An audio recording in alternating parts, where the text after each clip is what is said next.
Welcome to another edition of Expanding Mind. I'm your host, Erik Davis, and we're going to continue to unfold the cultures of consciousness today, horror and philosophy. I don't read that much fiction these days. I used to read more, and one of the things I find sometimes when I am trying to read a piece of fiction is I get sort of into it, and it's kind of going along, and I'm enjoying the writing, and then I go, this isn't weird enough. Like nothing's like messing with my head, and so it's a certain kind of challenge, a certain kind of ordeal, even sometimes in fiction that I'm looking for, and I often find that I go back or continue to expand a lot of fascination that I had when I was a kid with horror and fantasy literature in particular, some science fiction. But I often go back to the fantasy, and particularly the dark fantasy, rereading stuff that I liked when I was 14, like H.P. Lovecraft and Clark Ashton Smith, and then exploring into the netherworlds of more obscure horror and fantasy fiction. And recently I was asked to write a afterword for a republication of William Hope Hodgson's book, The Nightland, which will come out on High-Low Books. High-Low Brow is a website that you might know. I write for it sometimes. I'm going to have a big piece coming out next week, and one of the other things they do there is republish what Joshua Glenn calls radium age science fiction. We've had Joshua on the show, and it's sort of the pre-Golden Age era of science fiction and fantasy that people don't read quite as much, I think, as the later stuff. Anyway, so I was writing about this marvelous, very macabre, very strange and uncanny book, which is sort of weirdly written. It's kind of hard to read in some ways. It's sort of written in this ornate, fake Victorian style, or earlier than that even.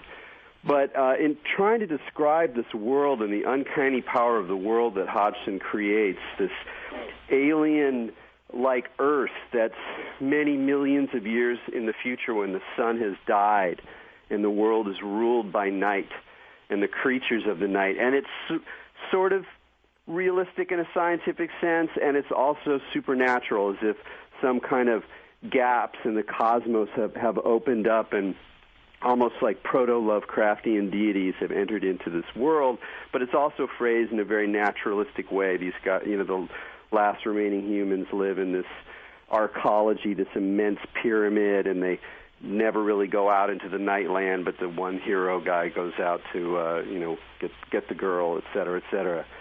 But in trying to describe the power of this landscape, I had recourse to Eugene Thacker's most recent book, In the Dust of This Planet, Horror of Philosophy, Part 1. And we've had Eugene on the show before, about, a couple of years ago. He was on the show with Niccolo Maciandero to talk about black metal, and it was a very popular show, and it was really fun.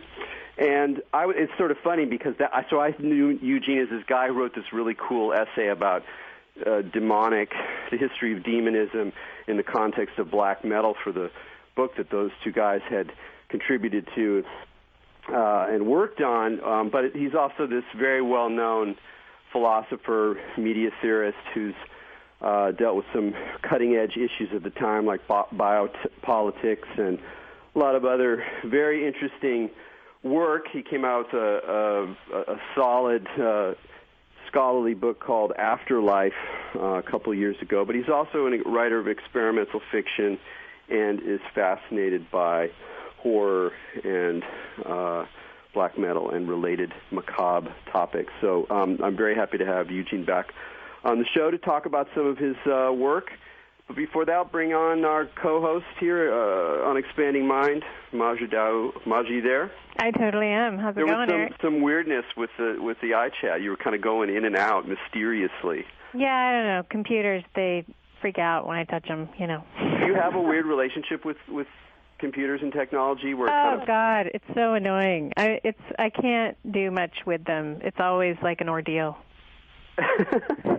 Do you feel cursed that way? Do you look around you and go, God, look at all these people who seem like happily ensconced in these new, digital gadget worlds, or do you feel like in a way kind of relieved that there's this sort of block from? I'm a little relieved. I see everyone with their heads in these boxes, and my head is in my head. So.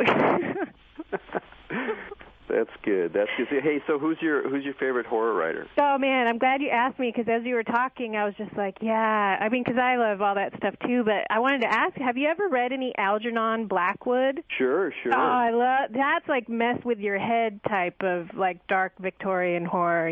Like I obviously I got into all of the H.P. Lovecraft stuff and things like that. But all those Victorian-y dark horror, weird like psychological thriller, dark horror monster stuff is my favorite. Exactly. Other names would be Arthur Machen, of course. Oh, yeah, totally. Who's totally amazing. And the stuff is not. I love it too. I love reading literature from that period of time. There's a kind of clarity to it, even when they're describing weird. Even when it's kind of pulpy. Yeah, I even like Bulwer Lytton. I know he's the guy that always starts everything. There was a dark and stormy night, and then he did all that occult stuff with the Vril things, and he kind of was a big progenitor of all those occulty ideas from those dark horror stories. Rudyard Kipling's ghost stories. Yeah, nothing totally. to shake a stick at there. Yeah. All right. Well, with all this geekery, we'll bring Eugene into the mix. Eugene, thanks for joining us on Expanding Mind. Hi, Erik. Hi, Maja. Thanks for having me back. Yeah. Sure. It's fun. Well, so I thought maybe we'd start out on the kind of the geekery tip. Is that clearly at some point you realized that your love of metal and your love of horror novels had something to say with the work that you're doing, as an intellectual and a scholar and as a writer. But I suspect that these fascinations run deep and long in your life, and I just wanted to let you talk a little bit about whatever your kind of fandom or your love of the genres that we're talking about, and then we can get into a little more of the big think on them. Oh, sure. Yeah, and I agree with you. I feel like sometimes people like us are really geeks with degrees at the end of the day, and so there's a big part of that plays into it. But I don't know. Like for me, I think it's like a sort of a lifelong thing that you come back to periodically and in different ways. And I was actually, I was an English major out of college, but when I was a kid, I really didn't like reading, which is sort of weird maybe for somebody who became an English professor. But I grew up in the age of home video and video games and so on, so I wasn't that kid in the classroom that just loved books and liked reading anything. And the couple of things sort of made me like literature suddenly. And one was a book my parents gave to me. I must have been like 10, 11, 12 maybe, of Edgar Allan Poe's stories.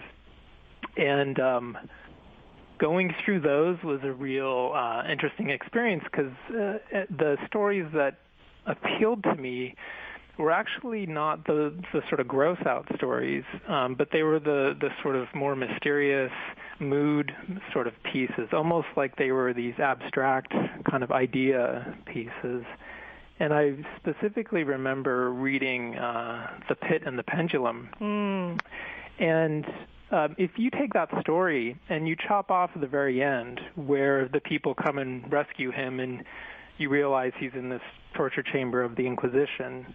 In other words, it suddenly puts it into a real-world context. If you just chop off that end, the whole front of the story is this wonderful, abstract, just allegory, just about pure terror, about something that's about to happen, and about time and mortality and all this sort of stuff.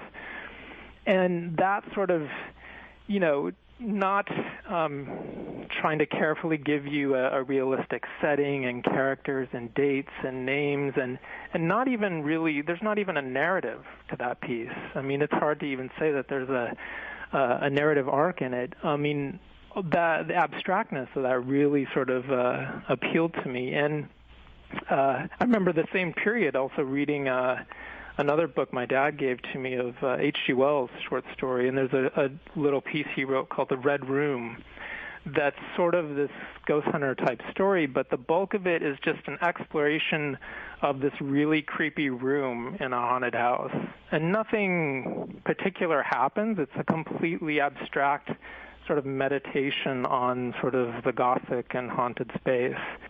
And these sorts of things sort of really appealed to me. And at the same time that, I sort of discovered this stuff, on Sunday afternoons on TV, they would often show reruns of horror films from the 50s and 60s.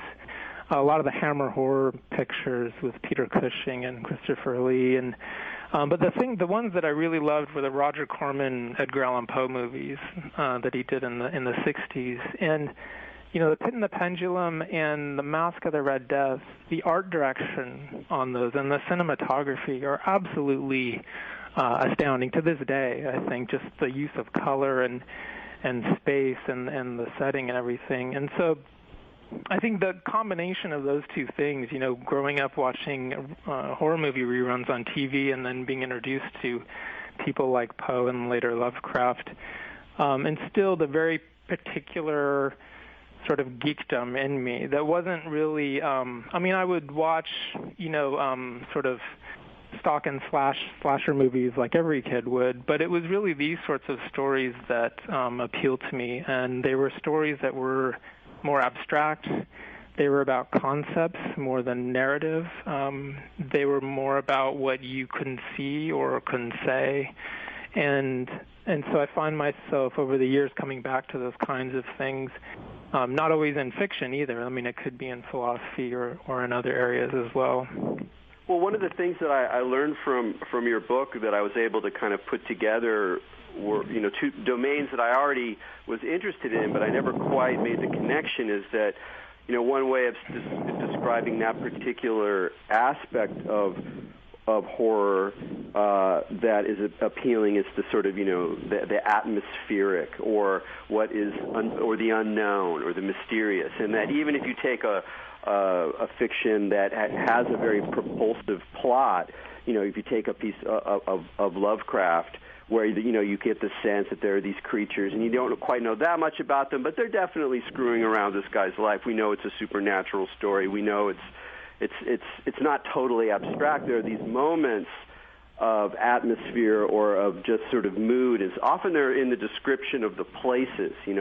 What does his ancestor Kerwin's underground chambers look like, and you can sort of understand the horror just through the description of the space. And the same thing with so many spooky movies, where it really is the art direction and the layout of the space and the way the camera moves through space that really captures a lot of this enigma. But reading your stuff, I was really able to see how there's there is a conceptual aspect to that. There is a way of there's a kind of thinking that is being gestured to or pointed to that has to do with the unknown, with the limits of our own knowledge. And just jumping ahead to one of the sort of main arguments you make in the book is it's not like when you write the horror of philosophy, it's like there's all these books now, the philosophy of Star Trek, the philosophy of the Matrix, the philosophy of it just goes on and on, and most of them are really terrible. They're just these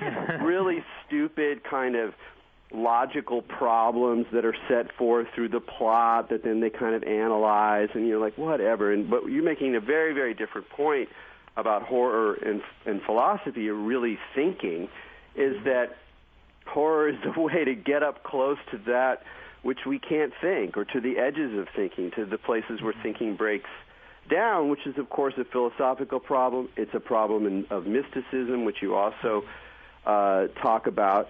And so did you find this linkage sort of later in your scholarly work, or was it something that in some sense you were always working it through different ways to try to articulate throughout, and I know you've done experimental fiction as well. Was it something that was sort of driving you throughout your writing? Yeah, definitely. And I think, one of the benefits of having, different influences around you culturally is that, especially at a younger age, is that you don't, you don't have these boxes or these categories put into place. So, I think you're able to sort of see things in fiction that are similar to religion and similar to philosophy and so on, and just sort of bypass those dividers. And of course, later on, we learn to divide those things, and then we have to relearn to cross them again. And so, I think part of it for me is embedded, very early. And I mean, I don't mean to sound sentimental, but I discovered so many things on looking through my dad's bookshelf, basically, because he collected a lot of this stuff, the old Lovecraft Ballantine paperbacks when they were actually published and so on. And so just, going back through those things and seeing that next to Rudolf Otto's book, The Idea of the Holy, and then that was next to a book on Zen Buddhism, and that was next to Kafka, and that was next to, and just growing up with that, and having Bartok playing on the stereo in the room, it's just, I think you absorb a lot of that, and then later on when you're in school studying, people call it interdisciplinary or whatever. But I mean, I think definitely, on the one hand, you want to acknowledge that there are specific contexts, and these are different disciplines, and they have different forms and all of that. But then you also want to carefully make these transversal sort of connections between them. So the Horror Philosophy Project sort of is an attempt to do that, and you've identified this triangle basically of sort of philosophy, horror, and religion or mysticism.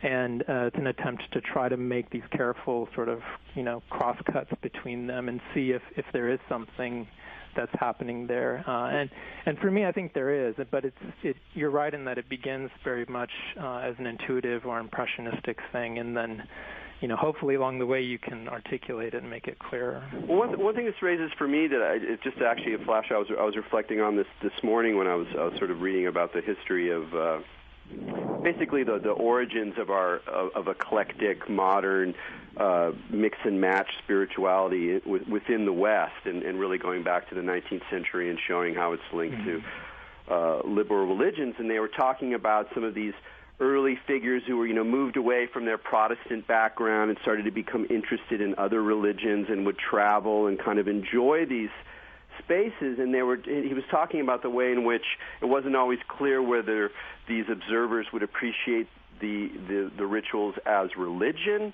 or as a kind of aesthetic.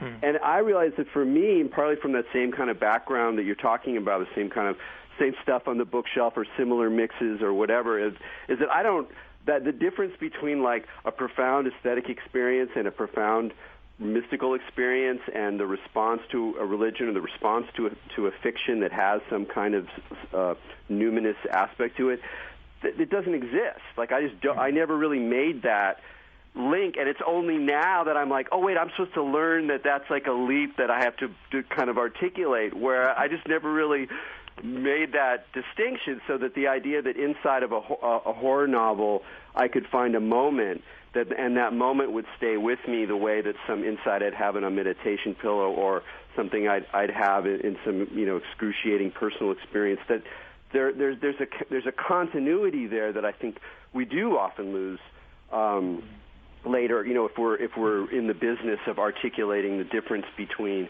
all of these kinds of genres, and I think you've done that. You've opened up that space really well, and what I'm feeling right now that I kind of want to talk about is a little bit is the connection, as you talk about it in your book and in your other work or just in your own experience, the connection between the particular sort of feelings that we might associate with that abstract mode of horror, sort of horror, terror in itself, or the dark, mysterious, the dread, the unknown, the sort of emotional character feelings, and what relationship those have, those aesthetic responses that we have that we love, even though they're on paper they're sort of negative, but obviously we love them in some ways.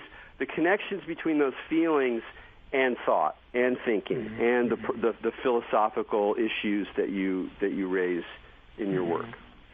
Yeah, no, I think that's really well put. And in fact, going back to an earlier point you made, I think one of the things that we learn to do later on is to maybe embrace this kind of creative misreading of text that you were hinting at, where you can understand the particular context, for instance, of medieval Christian mysticism, but you can also allow yourself to say, wow, if you read certain of these passages, they read like a horror novel actually, and sort of appreciate that sort of anachronism, and then that can be a starting point for then exploring, okay, well, what is the role then of suffering in the body in these contexts, and how might there be a connection between a horror film and the writings of Angela Foligno or something.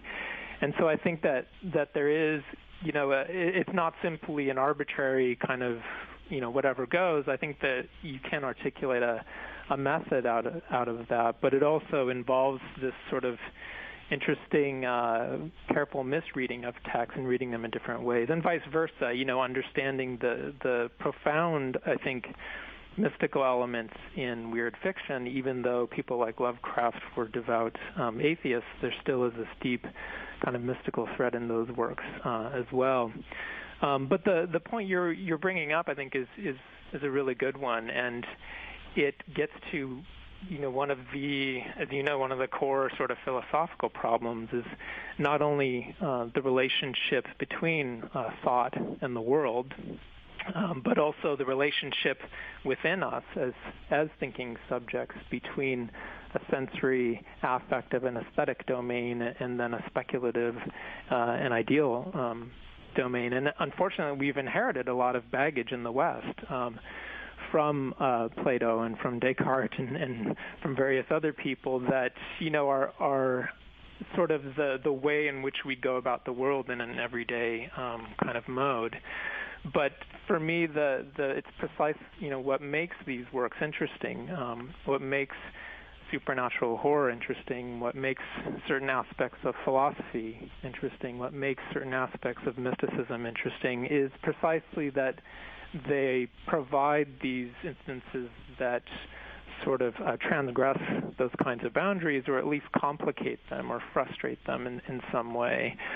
They don't offer any easy answers, and it's quite the reverse. And that's what I find interesting about these texts, is they complicate the very boundary between self and world. Well, and they do that, and the writing itself is supernatural because the text actually crosses the boundary between thought and flesh in a very visceral manner. They elicit a physical response from you. Like, you'll get goosebumps or you'll feel like throwing up. It can make your physical body respond to thoughts of words on a page that someone's having. So that's like serious boundary crossing, Oh, sure. Yeah, and film, and film scholars often talk about body genres, for instance, right.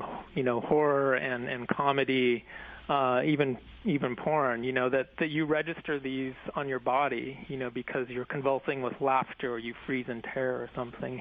And so I think that as cultural artifacts, they also transmit that very much through the language. And then, but what I also find interesting along those lines are those moments when there is no affect at all, maybe, or there's not an affect at least that we know what to do with or can name. And that might be because it's confused, it's pleasure and terror at the same time, or it might be simply because it lies outside sort of the domain of the human sensorium. And that's the part of Lovecraft that I really love, and that's the part of Lovecraft that I think shows some affinity with certain mystical traditions, where it shows thought you and language reach this sort of limit, and then you have this wonderful, interesting sort of abyss of silence or the unknown. Well, yeah, it's like a meta terror, right? There's a terror that you can feel as a human, but then he connects it to this like God-like terror, right? Which is what Otto talks about, in the idea of the holy, is that mysterium tremens, that horrifying, awe-inspiring terror where it's not just terror, like you're afraid, but you see there's this like terror that actually connects you directly to God. So it's like a terror that even exists outside of yourself. And then that links you to this kind of profound experience. I think a lot of people think the horror and terror thing is just because it elicits that kind of mortality feeling in yourself. But in fact, that mystical terror experience is the one that takes you even out of your body and shows you that there's something huge outside of you, and that's where the terror comes from. Yeah, and in fact, there's a letter, one of Lovecraft's letters he's writing, and there's somebody who's talking to him and referring to his writing as pessimistic. And it's interesting in this letter, he sort of goes with that, and he's almost like, yeah, I'll go with that. But then he backs away and he says it's neither optimistic nor pessimistic, but he comes up with this clumsy word called indifferentism, which is sort of what you're getting at. I mean, there's this moment in which, the supernatural in these cases, in supernatural horror, I take is not so much about an affirmation of a monotheistic God or anything like that. It's really about this sort of confrontation with the non-human or the limits of the human, and that limit experience. I would argue, that you can read the mystics when they talk about God. They're not talking about an anthropomorphic personal God. For them, divinity names that sort of aspect of the non-human, and that becomes sort of partially secularized once you get into the 19th and 20th century. Philosophers talk about the absolute or something. Mm-hmm. And I think all of these, have the same sort of impulse, this sort of pull towards this limit, which we can call unhuman or non-human or what have you.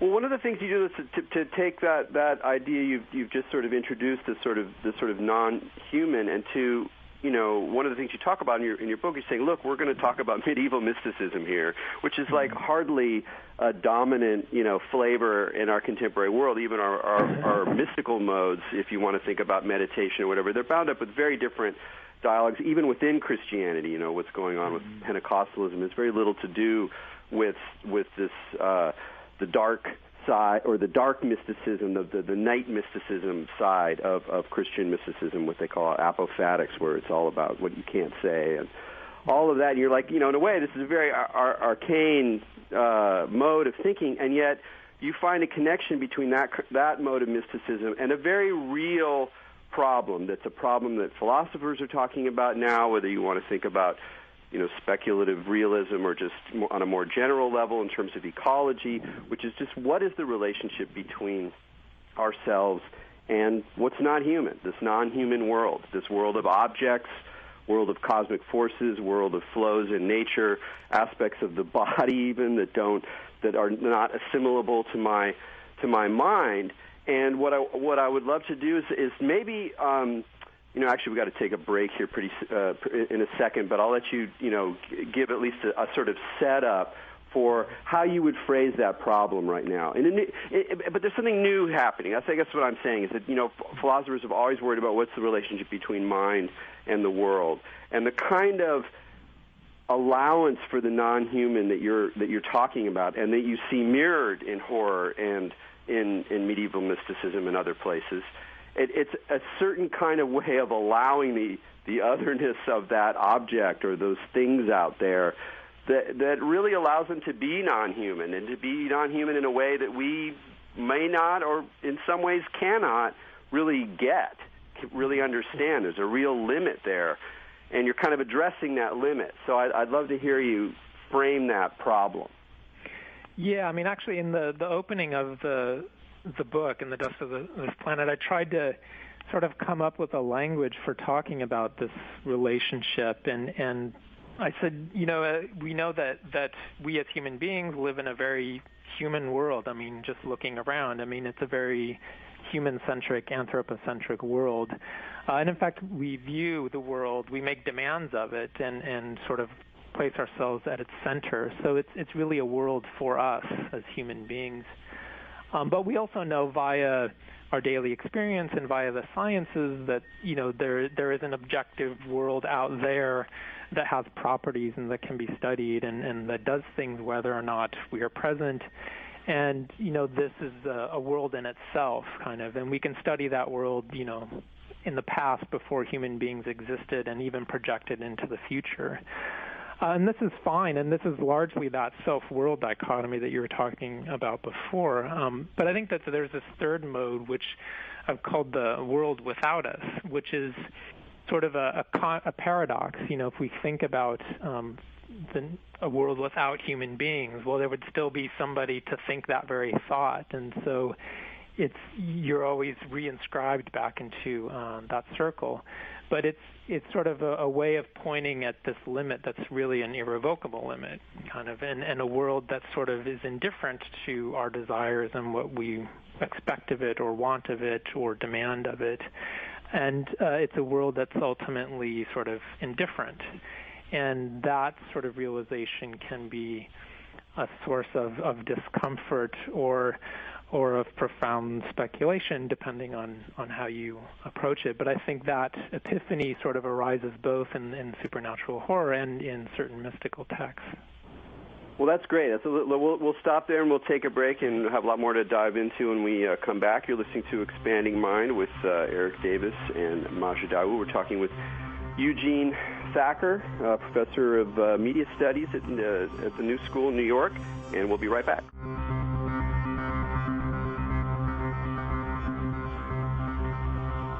Welcome back to Expanding Mind on the Progressive Radio Network. This is Maja Dawu, and we're here with Erik Davis, talking about horrifying things of all shapes and sizes with Eugene Thacker. And before the break, you were talking a little bit about that super intriguing aspect of the supernatural, where there is this other kind of presence, this non-human presence. And I was wondering kind of what your opinion was on like that idea in terms of how it relates to like the daemon or the demon, or even the HGA, as Crowley would call it, but that like over mind that, it is indifferent, but then there's these kind of substructures of it that do have an interest in the human flesh and then can kind of like possess it, and come into it. So there's like a couple different ways it goes. What do you think about that kind of possession aspect of that supernatural horror business?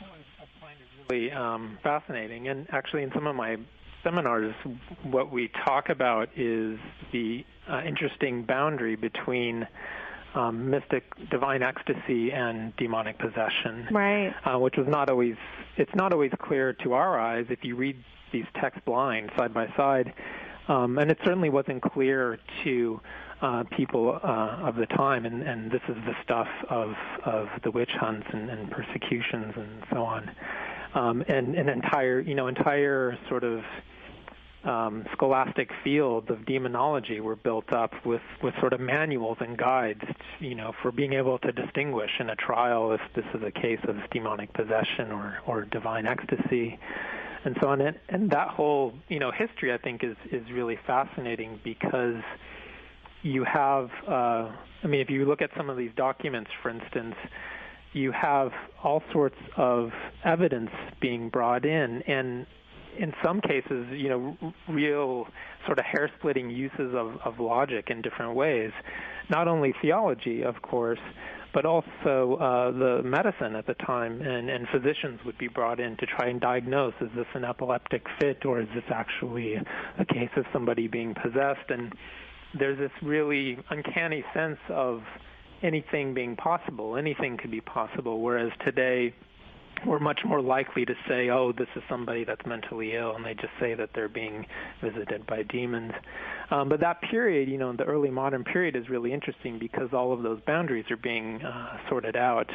And in that, it's not always clear what exactly a demon is, and that's indeed sort of part of the sort of debates and discussions.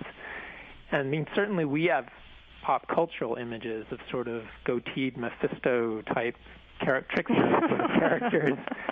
But, there wasn't one canonical image of the demon in the early modern period. And in fact, a lot of the cases of demonic possession were very much non-anthropomorphic cases. They were more sort of, they were instances of swarming locusts or of something like a contagion type of passing that could be like passed a virus, through, exactly, it could be passed through touch or breath, or plants or something like that. So, and that in a lot of ways is even more fascinating because it's quasi-disembodied even. It's sort of a miasma or something. It becomes etheric, really. Absolutely, yeah, and they become almost climate, or the planet, or they become something very, they can possess a room like you described in that story. They can possess a room of a house.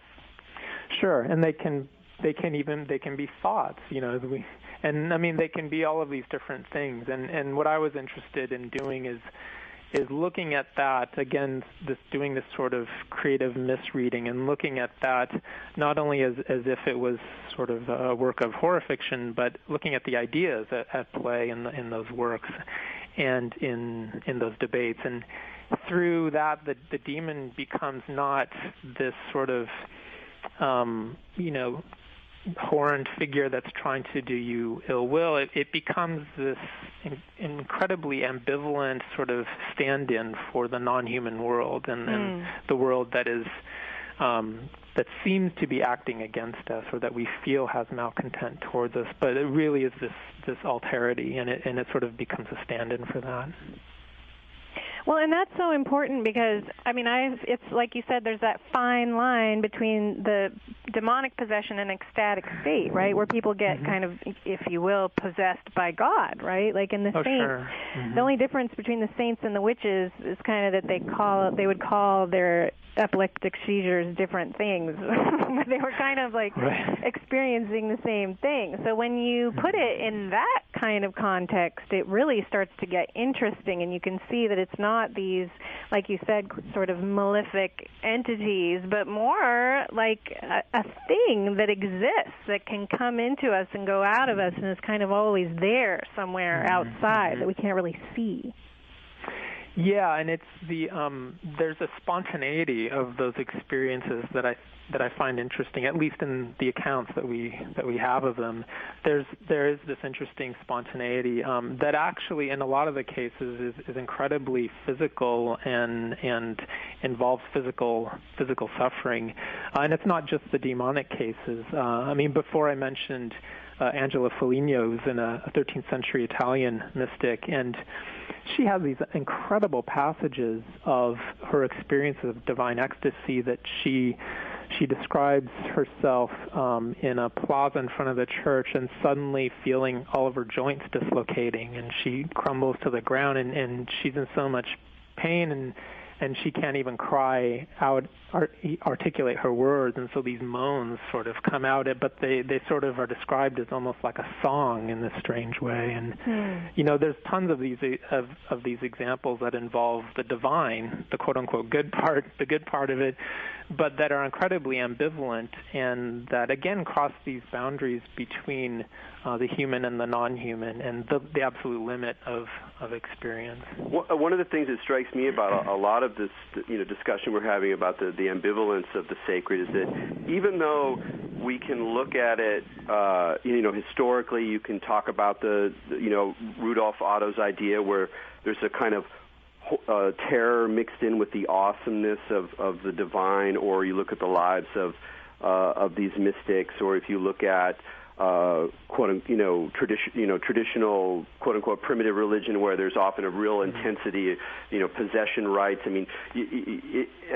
Looking at some possession rites in contemporary Africa, it would freak you out. Even if you understand what's going on and it's fine, it's like it's freaky. It's still if you don't come up in that tradition. So there's plenty of evidence of like this kind of radical ambivalence and associated with the sacred, and yet I think in a lot of our contemporary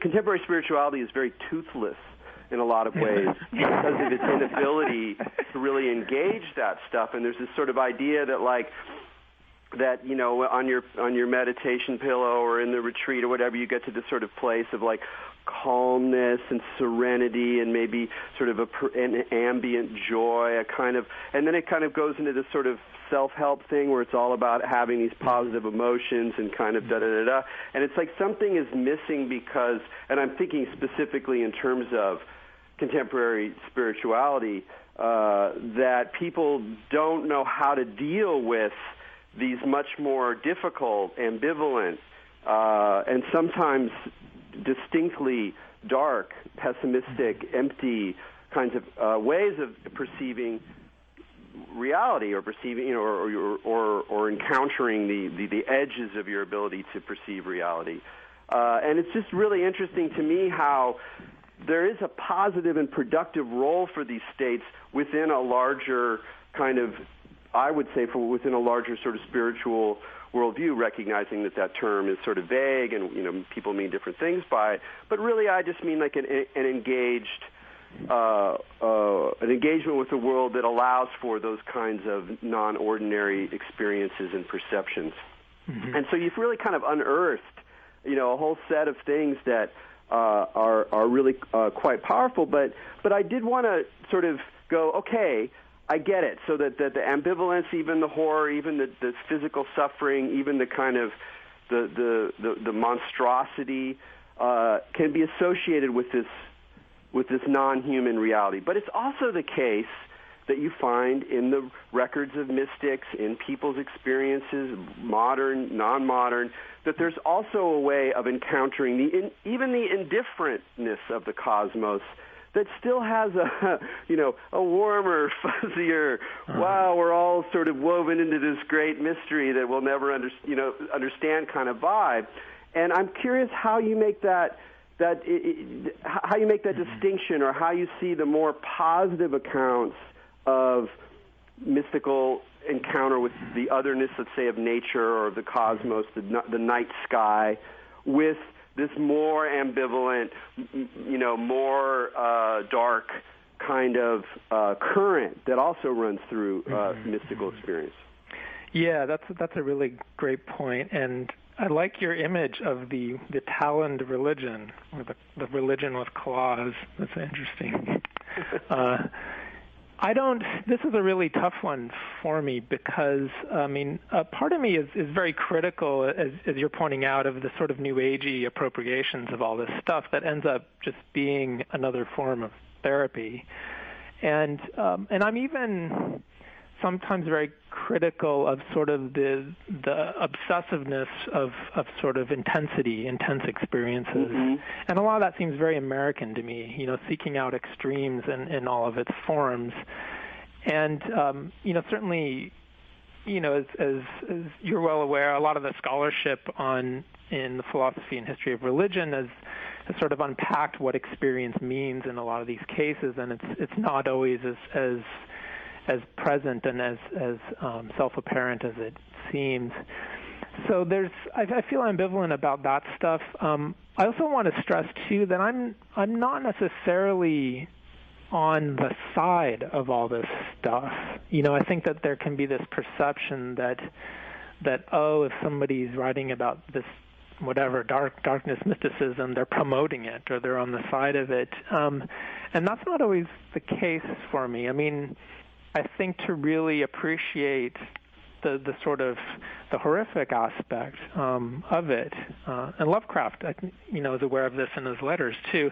To really appreciate that indifferentism, you have to really understand what that means. That it's not simply I'm on the side of the demon, or I'm on this, you know, I'm on the side of the rebellion or whatever. I think that there's something there that there's an ambivalence that has to be sort of appreciated. And then, you know, the third thing is that a lot of these examples we've been talking about are quite spectacular, but there's also a whole other set of experiences that are experiences, I guess, of emptiness or nothingness, or they're vacuous experiences. And increasingly I find those even more interesting because they're not sensory overload type experiences. they're strangely anonymous kind of affects or strangely impersonal kind of affects. And those can be even everyday kinds of experiences. They need not be things experienced on on drugs in a cave on a mountain somewhere. They can be just the act of getting through the day. Can be one way I take that is, because I guess what I'm interested in is that there's lots of things to talk about with the ideas and the philosophical problems, the existence of objects outside of us. How do we think about that, et cetera, et cetera. Mm-hmm. But I do like this emphasis, just even the space you opened up with your last comment about this predilection for intensity, which is so clearly part of consumer culture now, so that it's almost indistinguishable, the sort of characteristics of intense mystical experience and the kinds of things that are going to be delivered to you through extreme sports or immersion in mediated spaces and all of these. Clearly there's a sort of circulation of intensity, of intense affect, of sensory experience that is just part of the fabric that we're not as critical about. And in some ways, the mystery is going to lie precisely where we don't expect it, which is in the mundane, which is in the ordinary, which is in the texture of the sort of opaque texture of the everyday. But I think that one aspect of what you're talking about that's interesting to reflect on is our tendency to constantly project some kind of relational quality with the world around us, that there's always something is for me or it's against me.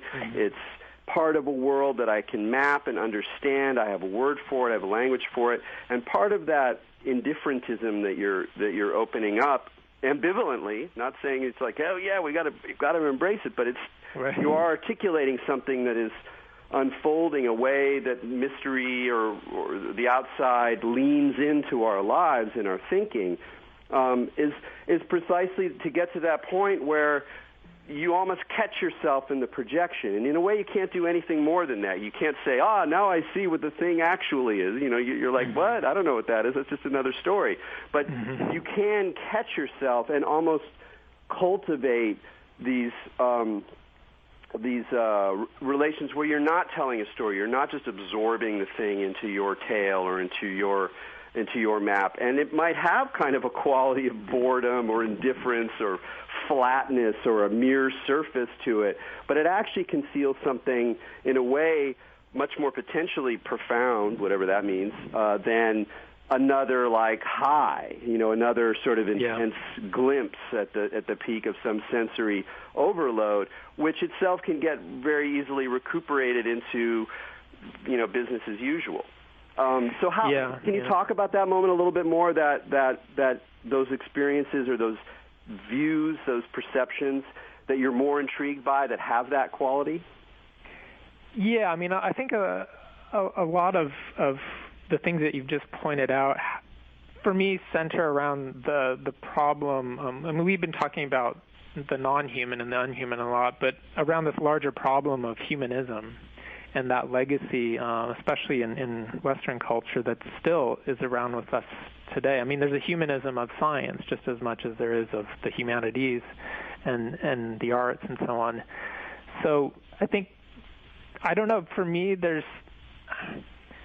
I don't know how to put it without just putting it bluntly, and it's just that most of the time, I just don't find human beings and human culture that interesting, and there's no redemptive project for me here, and there's certainly no instrumental project, I'm not even talking about therapy, but there's not even a critical project, it's really just sort of, that's where I'm at right now, and I don't know, what the upshot of it is, but I really, there's a sense of, there's a space of disenchantment, let's say, that I'm sort of dwelling in, for the moment, and not really stressing about where it should go or what it should do or what function it should serve or that it should even have a voice, maybe, and that's why, I've been gravitating more towards or thinking more about pessimism and thinkers associated or that have been called pessimism, and the pessimist, sorry, and thinking about that in a different way as a way of sort of just, dwelling in that space of disenchantment. I guess, Eckhart has that phrase, living without a why, which is kind of maybe similar. But yeah. I mean, I appreciate that, and part of the reason that it interests me is that I've always been very sensitive to a very esoteric vein of whatever, the new, spirituality in the 20th century, the 60s moment. And there's all the dominant images people have both within it, of like what it's about, and then from the outside of people who are critical of it. And what both parties almost invariably miss is that there is this vein of very sober, sometimes deeply pessimistic or deeply ahuman ways of dealing with, like, what enlightenment is. So, for example, there's people who will, like a teacher like Jed McKenna, who's very worth reading, very smart and literary as well. He says, like, nobody wants enlightenment. Nobody. If you're there, you just know. It's like if you can avoid it and stay in the carnival, stay in the carnival. Really, don't go for it. It's a sober view. And so partly what I really like about your work is the way that you even sort of unconsciously in some ways tie in or articulate some of that approach. And it's like that's you're right about being true to your experience. And I think that the carnivalesque quality of the human project in its totality, maybe it's always been visible from certain angles. But it's really visible now. At least it is visible to me, including all the things that we would want to do to make it better, and feeling I have some, meaningfulness in my life because I'm plugged into this political commitment or this sort of ethical commitment, or I have a sort of relationship to things. And almost at the edge of it, kind of eating away at this, is some non-human cosmic condition that is sort of peeping in through the cracks of the thing. And it's a very confusing place to be because you're sort of, there's kind of a stuckness to it. And just to say one more thing about the pessimism, we only have a few more minutes. I want to give you another shot at, is especially when I look at like contemporary, Buddhism and the influence on Buddhism on spirituality, on American thought, And I was a practicing Zen guy for a while, and I've read a lot of the texts, and I always go back to, like, in a way, what contemporary Buddhism is missing is the way in which Schopenhauer was right. That the 19th century view of Buddhism as pessimistic, which every historian of Buddhism or a proper American Buddhist now will tell you is this terrible misreading. It was a misreading, in a way.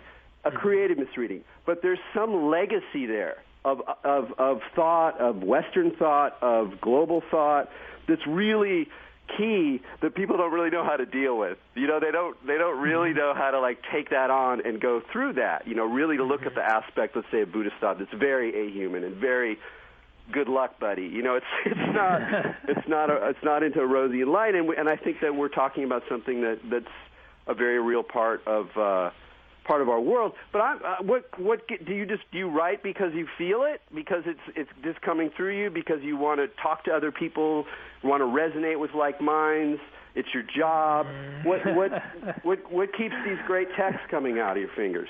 Well, I don't know if they're all that great, but it's I don't know. It's definitely not for any of those reasons. I don't know. I mean, it's just sort of, it's one of those questions. It's one of those questions you constantly ask yourself and never seem to come up with a satisfactory answer. It's just what I do, and what I do is who I am, and that's what it is. And it goes in these different directions, even though you sort of try to chart out, make plans, and do a project and so on. It's not always clear where it's going to lead you. And if you want, you can make an analogy to an itinerary, a kind of spiritual itinerary, I guess, but it's just sort of, what I do. All right, Eugene, thanks so much for being on the show. All right, thanks for having me. Eugene Thacker, professor at New School in New York. And from me to all you out there, keep your minds open.